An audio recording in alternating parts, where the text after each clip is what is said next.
বলবে না। আপনি কথা আমরা পেটে কথা রাখতে পারি, কথা দিয়ে কথা প্রতিশ্রুতি নেওয়া হবে যে আমি বলবো না। আপনারা প্রতিশ্রুতি দেয় জীবনে, জীবন চলে গেলে প্রতিশ্রুতি ভাঙে না।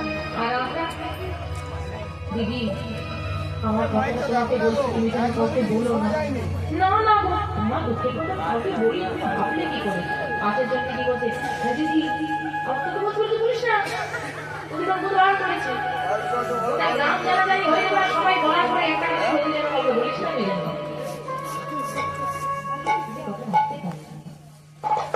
তাই মনে রাখবেন, সবার মধ্যে সব ভালো সব খারাপ হতে পারে না, ভালো হতে সত্য। আমরা সেই কামনা বাসনায় তুমি নিজে বুঝতে পারছো না কি হচ্ছে মাইকটা?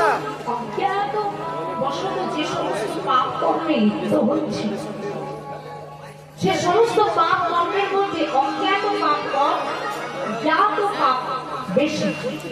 কারণ আপনি সারা দিনে কথা মিথ্যে কথা বলেন, আমি জানবো না, আপনি আমাকে বলছেন, কিন্তু আপনি নিজে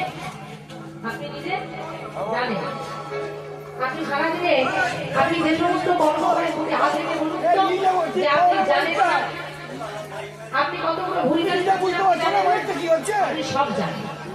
কিছু কিছু কর্ম থাকে আমরা না জেনে অপরাধ করি, কিন্তু বেশিরভাগটাই জানি, কিন্তু আমরা নিজেদেরকে আটকে রাখতে পারি না।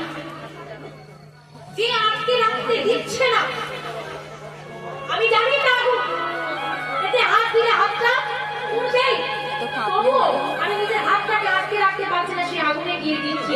যে আমাকে আটকে রাখতে দিল না, যে ওই আগুনের থেকে আমাকে আকৃষ্ট করলো, সেই হলো মায়া। আর এই মায়ার বশবর্তী হয়ে আমরা কিরকম কাজ করি।